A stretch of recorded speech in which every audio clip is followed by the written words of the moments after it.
퇴근이 늦어져가지고 네, 차도 많이 밀리더라고요. 네. 예, 시간을 많이 까먹어서 바로 시작하도록 하겠습니다. 저는 이제 여호수아 7장을 준비하였습니다. 여호수아서는 크게 광야에서 난 2세대가 가나안 땅을 정복하고 분배하는 내용을 다루고 있는 책입니다. 1장에서 11장까지 정복을 위해 준비하는 내용과 정복하는 내용을 다루고 있습니다. 11장부터 24장까지는 정복한 땅을 지파별로 분배하고 여호수아의 죽음까지의 내용을 다루고 있습니다. 오늘 제가 함께 나누고자 하는 내용은 준비 및 정복 범위에 해당하는 여호수아 7장입니다. 여호수아 7장 1절로부터 26절까지의 내용을 크게 4가지로 구분하였습니다. 우선 먼저 이 본문을 먼저 읽어야 되거든요. 급해서 좀 빼먹었는데, 그럼 한 목소리로 7장을 빠르게 읽도록 하겠습니다.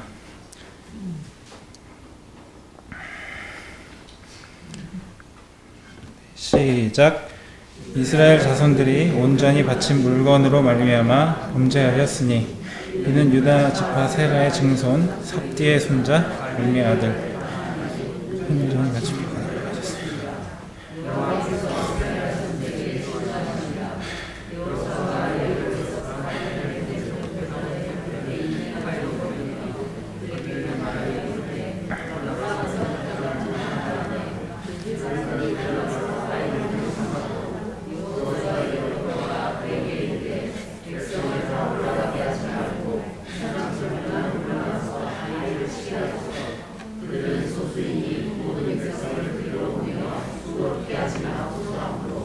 백성 중 3,000명쯤 그리로 올라갔다가 아이 사람 앞에서 도망하니 아이 사람이 그들을 36명쯤 쳐 죽이고 성문 앞에서부터 스바림까지 내려가는 탈수였습니다.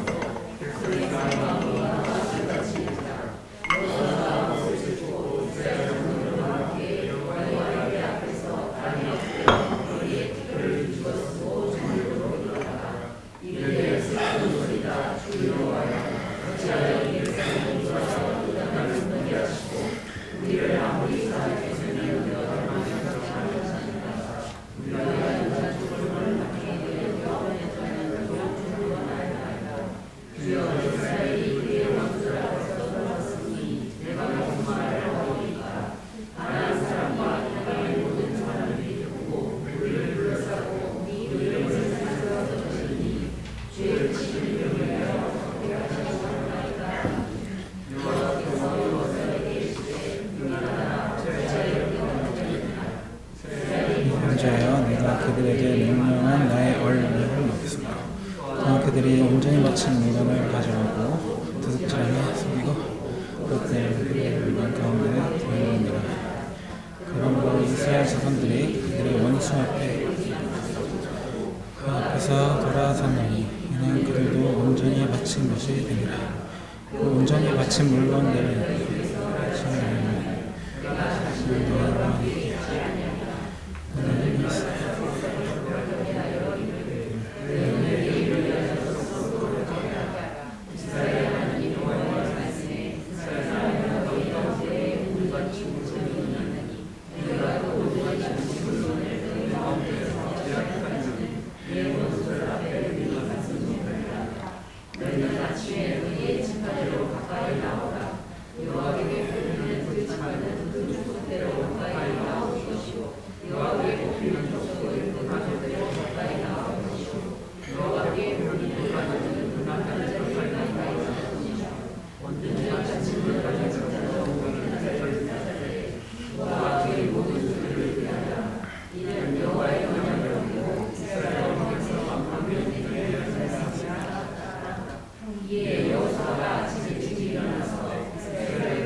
감사합니다. 네, 여호수아 7장 1절부터 26절까지 크게 네 부분으로 구분을 하였는데요. 첫 번째로 1절에서 5절은 아간의 범죄와 아이성 전투 준비 및 정복 실패입니다. 두 번째로 6절에서 9절은 아이성 전투의 실패로 인한 여호수아의 기도입니다. 세 번째로 10절에서 15절은 그에 대한 하나님의 대답이 나오고요. 마지막 16절에서 26절은 범죄한 아간을 색출하고 처형하는 장면이 나옵니다. 1절을 한번 보시도록 하겠습니다. 여기서 이스라엘 자손이 온전히 바친 물건으로 말미암아 범죄하였으니 라는 구절을 보았는데요. 조금 이상하다고 느끼게 되었습니다. 우선 온전히 바친 물건이란 하나님의 말씀에 순종함으로 여리고성을 이렇게 무너뜨리게 되잖아요. 그 다음에 이제 이스라엘 백성이 그 성 안에 있던 은, 금과 모든 이런 폐물들을 하나님께 온전히 드려야 하는 그런 제물을 의미합니다. 그러나 아간이 이것을 21절과 같이 탐내어서 자기의 것으로 삼은 어떤 불순종의 범죄를 짓게 됩니다. 그러나 1절에서 아까 보셨던 것과 같이 제가 이상하다고 느꼈던 것은 범죄는 아간 혼자서 하였는데 하나님께서는 이스라엘 자손이 범죄하였다고 하시는 것입니다. 자, 아간 혼자서 범죄한 것을 하나님께서는 이스라엘 자손에게 진노를 하십니다. 마치 저 어릴 적 초등학교 때 돌아보면 선생님이 오셨는데 몇몇 학생들이 떠들다가 이제 다른 선생님께서 이제 말씀하십니다. 다른 학생들은 왜 이 떠드는 아이를 말리지 않고 뭐 했느냐 하면서 반 전체에게 이제 벌을 주는 것과 같은 그런 것과 좀 비슷해 보입니다. 이는 하나님께서 한 사람이라 할지라도 이스라엘 전체로 보신다는 것을 알게 되었습니다. 아간 혼자 범죄하였지만 아간 혼자만의 범죄가 아니라 이스라엘 전체의 범죄로 보시는 것입니다. 예를 들어서 제가 예전에 이제 캐나다에 1년 정도 있었는데 그때만 해도 이제 캐나다 사람들이 한국의 이미지가 그렇게 크게 이렇게 좀 없었어요. 한국을 잘 몰랐고 또 그때만 해도 제가 이제 영어를 잘 몰라가지고 또 어떤 제가 캐나다에서 어떤 제 행동으로 인해서 한국 이미지가 조금 이제 피해를 받게 된다면은 또 제가 또 영어로 그걸 또 풀 수 있는 능력이 없었기 때문에 아예 이제 행동을 좀 조심했었는데 참 결과적으로 그렇게 해서 영어도 뭐 이렇게 많이 늘지도 못했어요. 예, 또 생각해 보면 제가 어떤 뭐 행동을 한다고 해도 그렇게 크게 뭐 문제 삼을 만한 행동을 하지 않았음에도 불구하고 좀 그런 어떤 국가에 대한 이미지에 대해서 약간 좀 책임감이 있었던 것 같아요.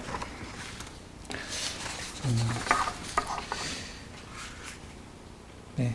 그래서 이제 말씀의 이제 요지는 이제 여호수아서에서 하나님께서는 한 사람 한 사람을 보실 때 개인으로 보시는 것이 아니라 이스라엘 그 자체로 보셨다는 것을 의미합니다. 이 사람을 이 국민으로 보셨고 이스라엘을 국가로 보셨다는 것입니다. 잠시 이 성경의 관점에 대해서 한번 말씀을 드리려고 합니다. 우리가 잘 알고 있는 이 디모데후서 3장 16절에 보면 모든 성경은 하나님의 감동으로 되었다고 말씀하고 있는데 참 하나님께서 사람들을 택하셔서 하나님의 감동하심을 그들을 통해서 계시하시고 성경을 집필하게 하셨습니다. 하나님의 감동하심이 성경에 고스란히 묻어나 있지만 저는 여러 사람들이 이제 성경을 집필할 때 자신의 주관이 개입되지 않았을까 생각이 되었습니다. 쉽게 말해서 각 성경의 집필자에 의한 관점이 있다고 생각이 되어집니다. 단적인 예로 들어보면 우리가 잘 알고 있는 이 사복음서 있지 않습니까? 이제 마태복음은 이제 왕으로 오신 예수님, 그리고 마가복음은 종으로 오신 예수님, 누가복음은 사람의 아들로 오신 예수님, 요한복음은 하나님의 아들로 오신 예수님. 이렇게 성경에는 각각의 관점을 가지고 있다고 생각합니다. 여호수아서도 마찬가지로 대부분 여호수아에 의해서 쓰여진 책으로서 여호수아의 관점이 묻어나 있을 것이라 생각이 됩니다.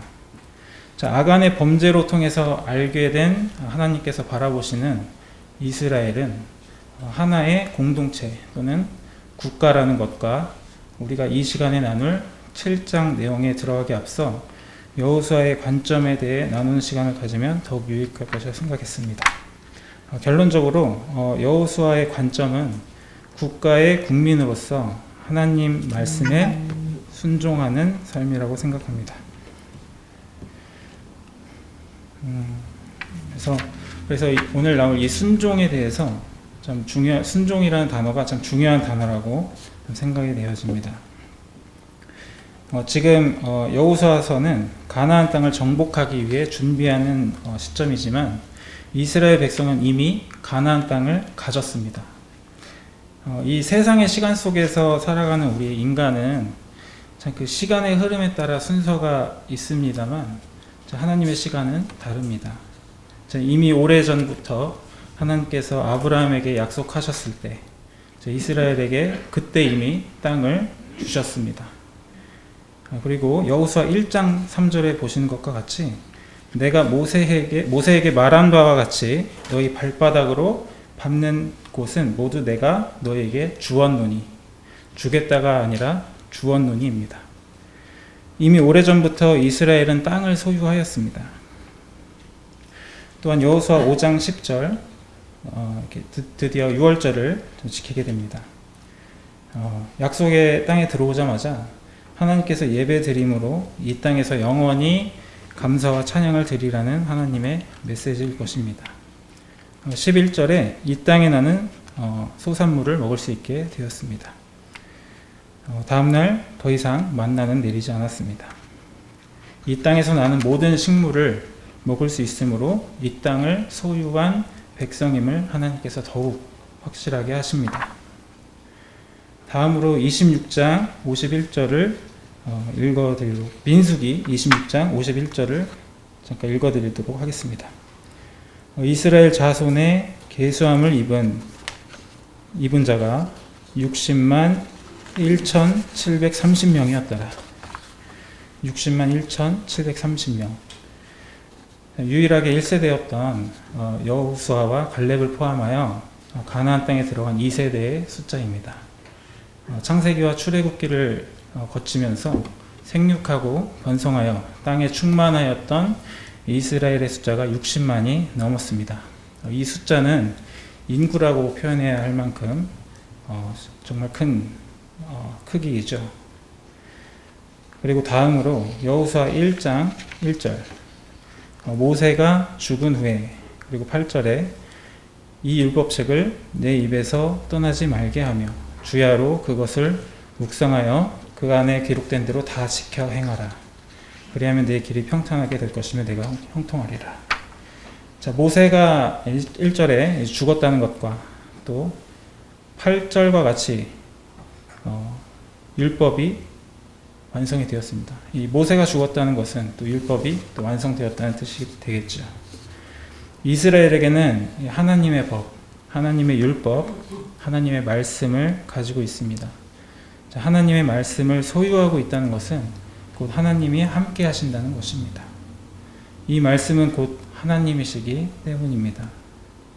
1장 7절과 같이 이스라엘 백성은 주권자 하나님의 말씀, 하나님의 뜻, 하나님의 생각에 순종함으로 철저히 지키며 앞으로 나아갈 수 있는 하나님의 정부 아래 거하는 자들입니다.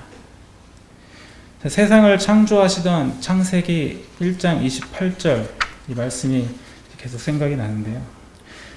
이 창세기 출애굽기를 지나면서 생육하고 번성하여 땅에 충만한 이스라엘 백성들은 여호수아 시대에 들어서면서 땅을 정복하고 다스리는 하나님께서 주신 이 복된 주권을 소유한 앞서 말씀드린 그 국민, 그리고 아까 땅을 가지고 있었던 그 영토, 그리고 하나님 국민 주권 영토를 가진 하나의 국가임을 알 수 있습니다.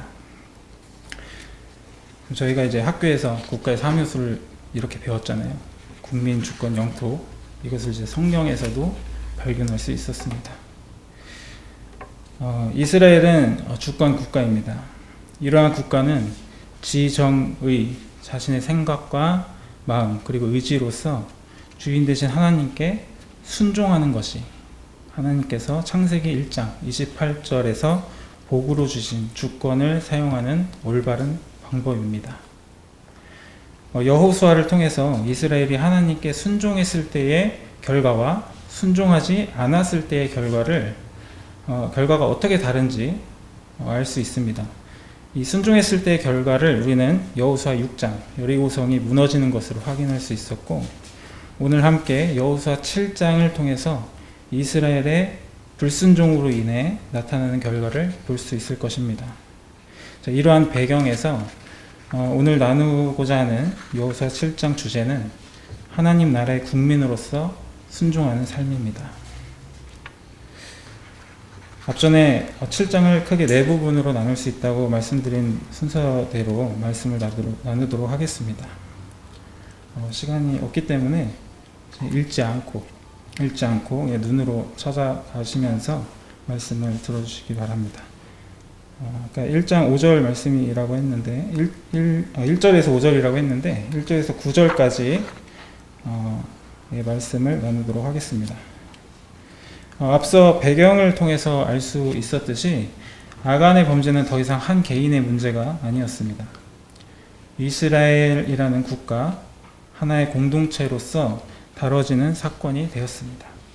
교회, 국가, 가정, 직장 등 우리는 어떤 하나의 공동체에 속하여 살아갑니다. 어떠한 공동체에 속한 이상 우리의 행실로 인해 발생되는 어떠한 결과는 나 하나로 끝나는 것이 아닙니다. 직장을 예로 들어보겠습니다. 저를 통해서 예를 들어본다면 저는 저희 아버지와 함께 직장 생활을 하고 있습니다. 오늘도 그래서 늦었는데요. 일을 많이 시키셔서 모든 조직은 이 대표의 뜻이나 어떤 그 대표 비전을 중심으로 나아갈 것입니다. 사장님이신 저희 아버지께서 원하시는 방향이 있습니다. 차후에 회사의 이익을 위해서 준비해야 할 어떤 영업 방식이 있을 것이고요. 또한 외부 거래처로부터 좋은 인식과 이미지를 위해서 회사를 대변하는 이런 역할도 함께 수행해야 합니다.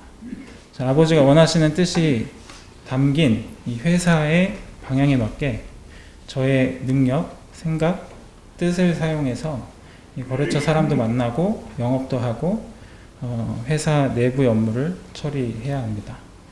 제가 만일 회사를 무시하고 제 생각대로, 뜻대로, 나의 방식대로 이런 활동을 하고 다닌다면 저를 통해서 회사가 많은 피해를 보게 될 것입니다. 회사가 원하는 방향에 맞는 업무를 잘 처리하기 위해서 사장님의 뜻을 잘 알아야겠죠. 사장님이 어떻게 일하시는지 잘 관찰을 해야 합니다. 제 사장님은 제 아버지이기도 하기 때문에 저는 아버지의 뜻을 잘 알고 있어야 합니다. 아버지께서 어떻게 일하시고 계신지 잘 알고 있어야 합니다.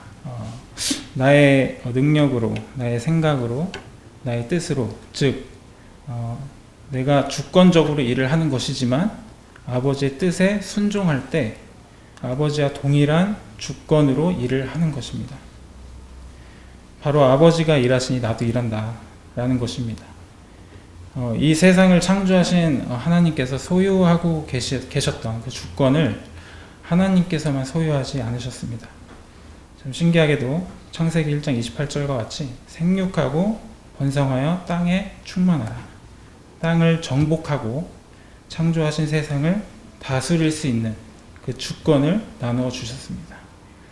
제가 생각했을 때 제가 만약 주인이라면 이 주권을 저만 소유해야 편할 것 같다는 생각을 합니다. 오른쪽으로 가라 하면 오른쪽 가고, 왼쪽으로 가라 하면 왼쪽으로 가고. 참 그들은 아무런 생각도 뜻도 없이 참 명령대로만 하게끔 하면 참 주인 입장에서 참 효율적일 것 같다는 개인적인 생각이 있습니다. 하지만 하나님은 그렇게 하지 않으셨습니다. 주권을 허락하셨습니다. 주인 의식을 심어주신 것이죠. 죄가 들어오기 전까지는 인간은 하나님과 연합된 존재였습니다. 그렇기 때문에 인간이 가진 주권을 통한 생각이나 행동들은 하나님의 뜻에 완벽히 부합하는 일들이었습니다. 하나님께 순종해야지 하는 의지조차 없이 하나님과 하나 되는 삶이 그냥 그들의 삶이었던 것입니다. 그러나 죄가 들어온 뒤에는 완전히 망가져 버렸습니다. 하나님께 순종해야지 하는 순간 죄의 유혹들이 물빌듯이 들어옵니다. 아간은 하나님께서 함께 하시는 이스라엘 국민으로서 자신의 지정의로 하나님께서 창조하시던 때에 복으로 나눠주신 그 주권을 하나님께 순종하는 것에 사용했어야 했습니다. 그렇지 않았을 때 이스라엘 전체에 문제가 되었습니다. 결국엔 그들의 가족과 모든 소유가 불타버리게 되는 결과로 나타나게 됩니다. 저를 포함한 사랑하는 성도 여러분, 더욱이 하나님 나라의 백성, 하나님의 자녀로서 우리는 어떻게 살아가야 하겠습니까? 또한 교회의 성도로서, 대한민국의 국민으로서 우리는 순종으로 올바른 선택을 해야 할 것입니다. 영적인 삶과 육적인 세상을 살아가는 우리에게 과연 주인의식이 있는가? 종이나 노예처럼 주권 없이 아무런 느낌 없이 살아가고 있지 않은지, 아니면 과연 우리는 하나님의 뜻에 맞는 주권을 사용하고 있는가 생각해 보아야 할 것입니다. 주권을 가졌다는 것은 책임이 있다라는 것입니다. 우리의 주권은 하나님께 순종할 때 올바른 결과로 나타납니다.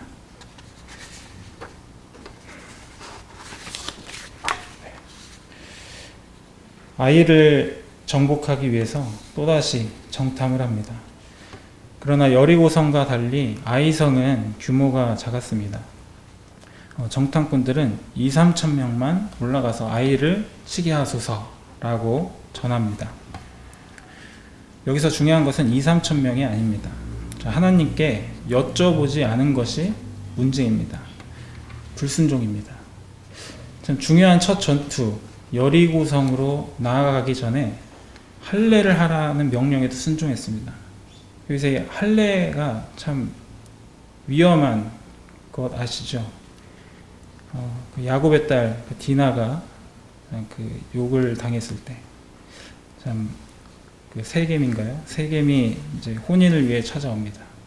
그랬을 때 이제 할례를 하라고 권유하고 그들이 아파할 때, 참 시므온과 레위 그 두 사람이 다 그 장정들을 초토화시켰습니다.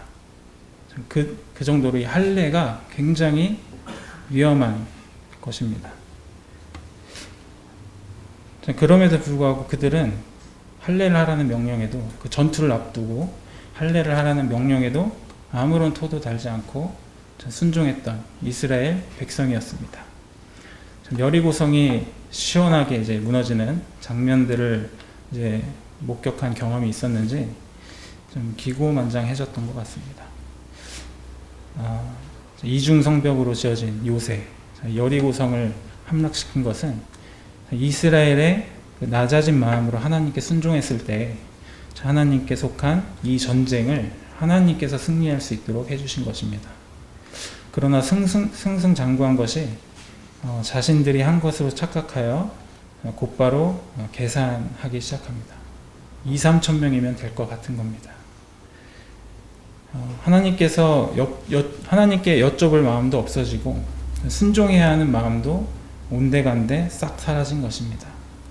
교만이 이제 시작된 것입니다. 우리 삶에서도 마음이 가난할 때가 있고 교만할 때가 있습니다. 결국 되는 것이 없고 답이 보이지 않을 때 그제서야 하나님을 찾는 저희 모습을 볼 수 있습니다. 마음이 녹아 물같이 될 때 무릎을 꿇습니다. 또 하나님께서 그 다음에 그러면은 은혜를 또 다시 내려주시죠. 또 다시 모든 일이 또 잘 되고 또 잘 풀리게 됩니다. 또 다시 잘 되어가는 상황을 보니 나도 모르게 다시 내 방식의 주권을 쥐며 살아가려고 합니다. 바로 이때를 경계해야 합니다. 모든 것이 잘 될 때, 아무런 일이 일어나지 않을 때 이때를 주의해야 합니다. 하나님께서 우리에게 나눠주신 주권은 내 마음대로 사용하라고 주신 것이 아닙니다. 바로 아버지께서 내 안에, 내가 아버지 안에 있는 것과 같은 하나님과 하나 되는 순종으로 통한 주권이 사용되어져야 하는 것입니다. 자, 그러지 못했을 때의 결과는 두려움입니다. 5절에 백성의 마음이 녹아 물같이 된지라. 마음이 녹아 물같이 된 이 심정은 이 12정탐꾼이 안악 자손들을 보며 자신을 메뚜기라 느끼며 극심하게 두려움에 휩싸였을 때 느꼈던 그 감정입니다. 그 두려움입니다. 하나님께 순종하지 않았을 때 과거 자신들의 모습이 다시 반복됩니다. 저와 사랑하는 성도 여러분, 하나님의 백성이 된 우리는 하나님 정부 아래 살아가는 자들입니다. 하나님 나라의 국민으로서 우리에게 주권을 복으로 주셨습니다. 이 주권은 내가 하나님과 하나 될 때 의미가 있는 것입니다. 특별히 어려움이 없을 때, 잘 나갈 때를 경계해야 합니다. 그렇지 아니하면 한 나라를 두 주인이 섬기는 꼴이 될 것입니다. 오늘날 세상을 봅니다. 죄로 인해서 어그러진 이 세상을 보게 되는데요. 오늘날 두 주인이 이 세상을 다스리는 것과 같습니다. 하나님께서 원하시는 세상은 하나님과 우리 인간이 하나됨으로 감사하며 찬양이 흘러나오는 세상이었을 것입니다. 그리스도인으로서 하나님을 경외하는 위정자를 위해서 기도를 힘써야 할 것입니다. 주인 되신 하나님께 순종하여 하나 되어 하나님과 동일한 주권으로 일하는 위정자가 일어날 수 있도록 간절히 기도해야 할 것입니다. 10절에서 15절입니다. 아간은 온전히 바친 제물을 도둑질하였습니다. 그의 욕심으로 하나님께 온전히 바쳐야 할 그 물건을 자신의 소유로 차지하였습니다. 개인적으로 이런 생각을 했습니다. 여리고성이 무너진 이 난리통에 실제 행동으로는 가져가진 않았지만 그 많은 백성 중에 널브러져 있는 그 보물들을 보면서 참 유혹을 받지 않았을까, 그러한 자들이 또 몇 명 있지 않았을까 라는 생각을 했습니다. 그 피난 가고 먼지 날리고 우왕좌왕하는 중에 티 안 나게 싹 훔칠 수 있는 그런, 이걸 또 기회로 바라본 사람이 있지 않았을까 그런 생각을 했는데요. 이게 엉뚱한 발상일 수도 있겠습니다만 성경에는 나오지 않으니까 알 수는 없습니다. 하지만 아간은 그 유혹을 행동으로 옮겼을 때 큰 화를 당하게 됩니다.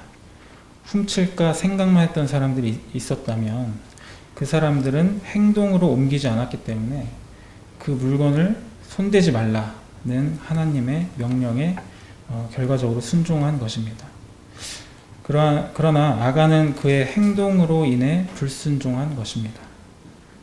하나님께서 아들 예수 그리스도를 통해서 우리를 죄의 권세로부터 해방하시고 하나님의 나라로 이끄셨습니다. 이전 것은 지나가고 새 것이 되었습니다. 마치 여리고성이 무너지듯 이제 왕노릇하던 사단의 권세가 와르르 무너졌습니다. 왕이신 하나님께서 우리 가운데 들어오셔서 통치하시는 하나님 나라의 백성이 되었습니다. 그러나 우리가 이 신분의 변화는 있지만 여전히 이 상태의 변화에 있어서 늘 어려움을 겪습니다. 참 과거 여리고성과 함께 무너졌었던 먹음직, 보암직한 물건들과 같이 온전히 바쳐야 할 물건들이 있습니다. 여전히 우리 삶에서 순종하지 못하는 부분이 있다면 그것이 무엇인지 각자 우리가 생각해 보아야 합니다.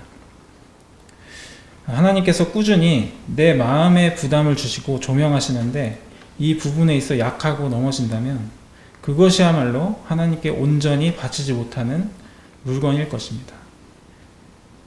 그 물건을 집었다가 다시 내려놓는 한이 있더라도 그것을 하나님께 온전히 바쳐야 한다는 것입니다. 자, 온전히 바치지 못하고 내 안에 재물로서 그것을 가지고 있다면 그것은 하나님의 백성으로서 반드시 가려내야 합니다. 내 삶에 들어와 자리 잡은 그 죄를 색출해야 하는 것입니다. 애통함으로 구하며 하나님의 긍휼을 구해야 합니다. 거룩하신 하나님 앞에 우리도 거룩해야 하기 때문입니다. 하나님께서 그렇게 일하시기 때문에 우리도 그렇게 일을 해야 합니다. 우리를 성전으로 삼으신 거룩하신 예수 그리스도를 위해 순종으로 거룩해야 할 것입니다. 16절에서 26절을 보시면서 이 말씀을 들어주시면 되겠습니다. 하나님께서는 불순종함으로 범죄한 이스라엘 백성들에게 말씀하십니다. 하나님께서 제비를 뽑아 온전히 바쳐야 할 물건을 가진 자를 색출하라고 하십니다. 16절의 내용과 같이 유다 지파가 뽑혔습니다. 유다 지파가 뽑혔다고 했을 때 이미 아간은 마음이 좀 덜컥 했을지도 모르겠습니다. 아니면 설마 하는 그런 마음이 있을 수도 있었겠죠. 그러나 17절의 내용과 같이 세라 족속이 뽑혔습니다. 그 소식을 들었을 때는 아간은 이제 정말 두려웠지 않았을까 그런 생각이 듭니다. 다음은 삽디가 뽑혔고 갈미의 아들인 아간이 뽑혔습니다. 이것은 운명의 장난도 아니고 우연도 아닙니다. 하얀 도화지 위에 참 검은색 점을 찾아내듯이 참 거룩하신 하나님 앞에 죄도 그러할 것입니다. 이렇게 된 이후 아간의 반응을 보겠습니다. 20절과 같이 참으로 나는 이스라엘의 하나님 여호와께 범죄하여 이러이러하게 행하였나이다. 또한 이후 구절들을 통해 알 수 있듯이 훔친 물건들이 어디에 있는지 고백을 합니다. 그러나 그 어디에도 용서를 구하거나 엎드려 자신의 잘못을 회개하는 내용은 없습니다. 아간에게는 자신의 죄를 고백하고 용서를 구할 만한 충분한 시간이 있었습니다. 아까 말씀드렸던 그 이스라엘 백성의 숫자가 60만이 넘습니다. 그 많은 인파 속에서 한 사람을 색출하는 시간이 결코 짧지는 않았을 것입니다. 우리가 말씀을 읽으면 이 일들이 순식간에 일어나는 것 같지만 실제로는 이렇게 많은 시간이 걸렸으리라 생각이 됩니다. 유다 지파가 뽑히고 세라 족속이 뽑히고 삽디가 뽑힐 때에 아간은 하나님께서 나에게 말씀하고 계신다는 것을 깨달아야 했습니다. 범죄를 했을 때 즉시 아간은 하나님 앞에 무릎을 꿇었어야 했습니다. 그렇지 못했다면 유다 지파가 뽑혔을 때 깨달았어야 했습니다. 하나님께서 나의 이 죄를 정죄하고 계시구나. 21절 내용과 같이 아간은 탐내어 그 재물을 가지고 들어왔습니다. 욕심입니다. 약속의 땅에 거하면서 이것들은 사용할 수도 없습니다. 외투 한 벌, 은 200세겔, 50세겔 되는 금덩이, 이 외투를 입고 다닐 수 있겠습니까?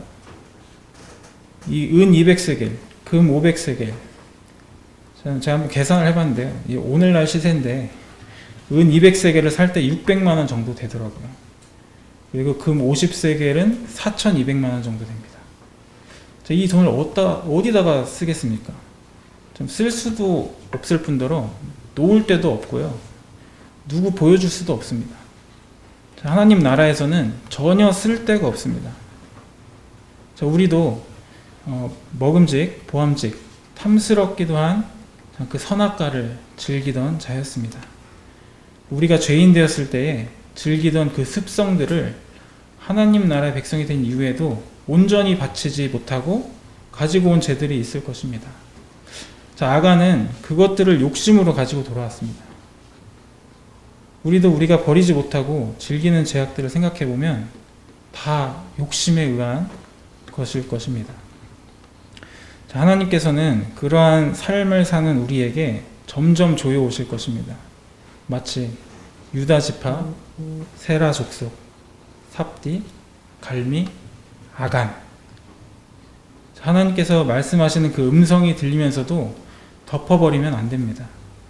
염치불구해도 무릎 꿇고 용서를 구해야 하는 것입니다. 예수님을 팔았던 가룟 유다도 회개할 수 있는 시간이 많이 있었습니다. 우선 예수님의 그 제자로서 회개할 수 있는 여지가 좀 충분했어요. 예수님의 말씀을 듣고 배우고 경험하고 예수님 옆에 있는 것만으로도 가룟 유다는 예수님을 팔지 않을 수도 있었고 자신이 그러한 죄를 지었음에도 눈물로 용서를 구하고 회개할 수 있는 여지가 그에게 충분했습니다. 그러나 유다도 끝내 회개하지 않고 목매달므로 죽음을 선택했습니다. 24절에 그렇게 이제 적발이 된 아간은 그 가져온 물건을 그 가져온 물건은 물론이고 자신의 모든 소유까지도 모두 불살라졌습니다. 또한 그와 그의 가족들까지도 죽음으로 사라지게 되었습니다. 하나님 나라에서는 이러한 것들은 필요도 없고 있어서는 안 되는 것이었기 때문입니다. 이것들은 하나님 나라의 백성인 이스라엘 전체가 범죄하게 되는 것이었습니다. 우리의 손가락이 썩어 들어가고 있습니다. 그렇다면 이 손가락만의 문제일까요? 손가락이 썩은 게 아니라 내 몸이 썩은 것입니다. 썩어가는 손가락을 잘라내지 않으면 온 몸으로 퍼져 들어갑니다. 제거해야 하는 것입니다. 색출해서 도려내야 그 몸이 깨끗해집니다. 이것이 하나님 나라에서는 있어서는 안 되는 것이고 하나님 나라가 내 나라인 국민이 해야 하는 것입니다. 그렇기 때문에 돌로 치고 불살라서 완전히 없앤 후에 돌무더기로 가려놓기까지 해야 했던 것입니다. 사랑하는 성도 여러분, 우리 가운데 성령님께서 거하시고 계십니다. 우리의 몸을 성전으로 삼으신 하나님께서 우리를 통치하고 계십니다. 모든 더러운 구습은 버려버리고 하나님께 나아가야 합니다. 이것이 하나님 나라의 국민으로서 주권을 행사하는 일이고 하나님 나라를 소중히 여기는 마음과 책임인 것입니다. 마무리 정리를 하도록 하겠습니다. 여호수아 7장 1절을 통해서 아간의 범죄는 한 개인의 문제가 아닌 이스라엘의 범죄인 것을 발견하였습니다. 모든 성경은 하나님의 감동으로 하나님께 계시를 받은 자가 성경을 기록하였습니다. 하나님의 말씀과 그 저자에 의하여 각 성경은 관점이 있음을 나누었습니다. 여호수아서는 약속의 땅에 입성한 이스라엘 백성이 이 땅에 거주하는 족속들을 정복하고 후에 정복한 땅을 분배하는 크게 두 가지 부분으로 나눌 수 있습니다. 즉 여호수아서는 하나님께서 이스라엘이라는 국가를 탄생하게 하심을 나타내는 책입니다. 마을 위에 도시가 있고 도시 위에 국가가 있고 국가 위에 세상이 있습니다.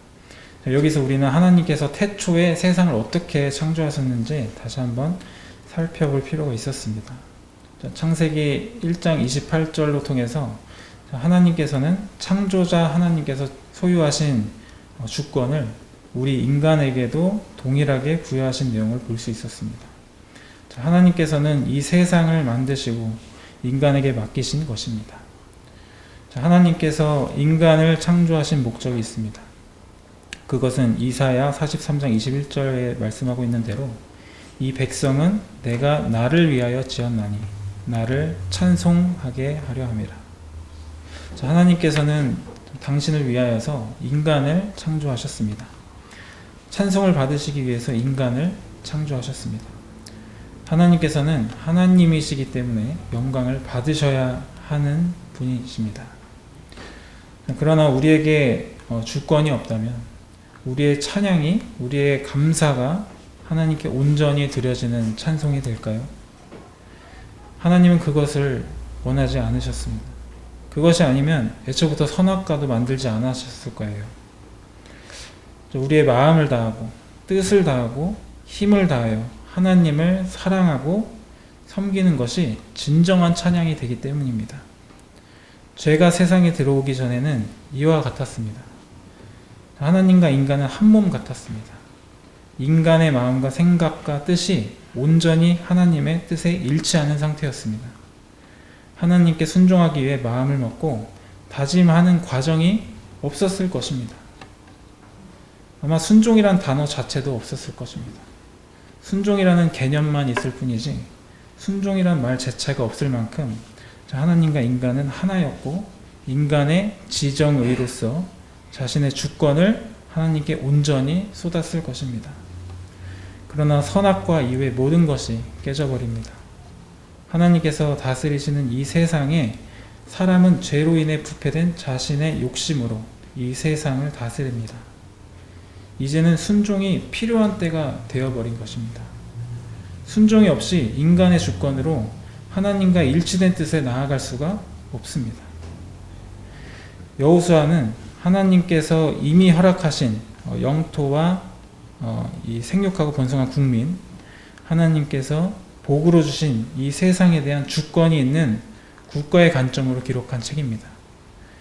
하나님 나라의 국민으로서 하나님의 기쁨이 되기 위해서는 순종이 그래서 반드시 필요한 것입니다.